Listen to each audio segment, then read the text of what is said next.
राष्ट्र तब सशक्त होगा जब हम एक रहेंगे, नेक रहेंगे। बटेंगे तो कटेंगे, एक रहेंगे तो नेक रहेंगे। भारत को बांग्लादेश से वो क्यों कंपेयर कर रहे हैं? बांटेंगे तो कटेंगे, भाई आप ही तो बांट रहे हैं।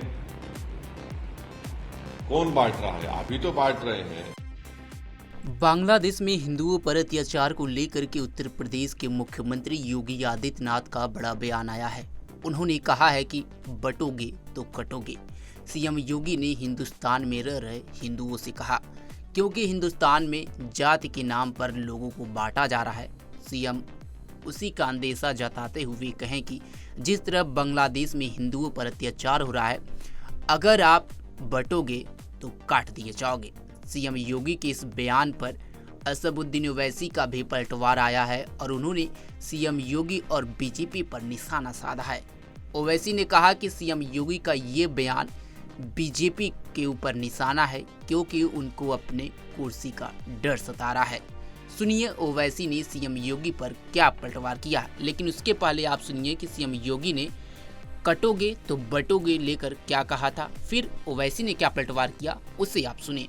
बहनों और भाइयों, राष्ट्र से बढ़कर के कुछ नहीं हो सकता, कुछ नहीं हो सकता।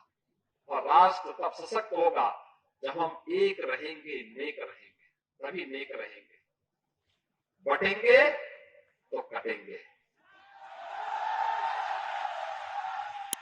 आप देख रहे हैं ना, बांग्लादेश में देख रहे हो ना, तो वो गलतियां यहां नहीं होनी चाहिए।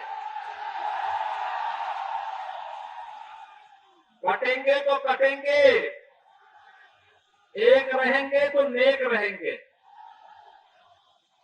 सुरक्षित रहेंगे और समृद्धि की पराकाष्ठा को पहुंचेंगे।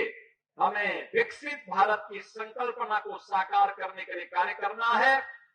मैं एक बार फिर से राष्ट्रवीर दुर्गादास राठौर जी के इसी चरणों में कोटि कोटि नमन करते हुए, आज उनकी भव्य प्रतिमा यहां पे लगी है। राष्ट्र के प्रति समर्पण और श्रद्धा का भाव जिन्होंने अपने शौर्य और पराक्रम से दिया था। भारत को बांग्लादेश से वो क्यों कंपेयर कर रहे हैं? और क्या वो ये कहना चाह रहे हैं कि भारत की जनता देश की वफादार ना रहे बल्कि मोदी की वफादार रहे?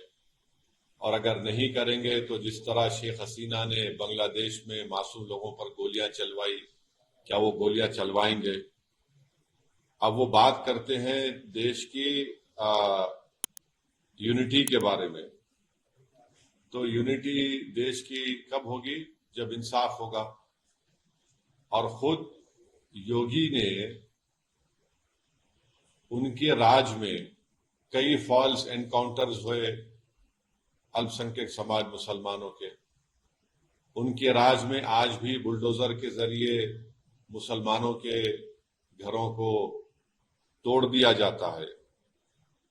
तो और उन्हीं के राज में लोग बोलते हैं कि मुसलमानों का क्या जेनोसाइड, नरसंहार हो।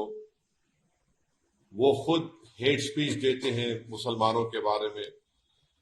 योगी ने खुद कहा था ठोक देंगे।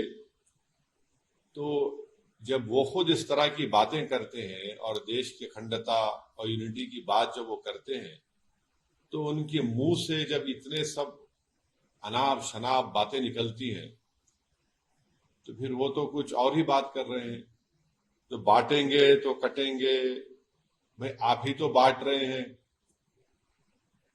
कौन बांट रहा है? आप ही तो बांट रहे हैं। आप ही ने कहा था कि इस बाई इलेक्शन जो होने जा रहे हैं उसमें मुसलमान और यादव ऑफिसर्स नहीं होना चाहिए। तो ये सब बातें जो है ये इसलिए कर रहे हैं क्योंकि उनको नजर आ रहा है कि उन्हीं की पार्टी के लोग उनको हटाना चाहते हैं मुख्यमंत्री के पद से। तो शायद वो बीजेपी को कह रहे हैं कि बटेंगे तो कटेंगे। तो ये इनका इनसिक्योरिटी है, उनकी अनपॉपुलैरिटी है उत्तर प्रदेश में। और फिर वो भूल गए कि जब देश की अखंडता की बात कर रहे हैं तो जो डिफेंस की जमीन थी उन्होंने इंडस्ट्रियलिस्ट को दे दिया वहां पर। तो ये सब इनका रिकॉर्ड रहा है। तो इसलिए वो बौखलाहट का शिकार होकर अपने हस्बे आदत सिर्फ मुसलमानों को निशाना बना रहे हैं अपनी हेट स्पीच के जरिए। ऐसी तमाम खबरों के लिए जुड़े रहे हमारे साथ और देखते रहें पंजाबकेसरी.com। धन्यवाद।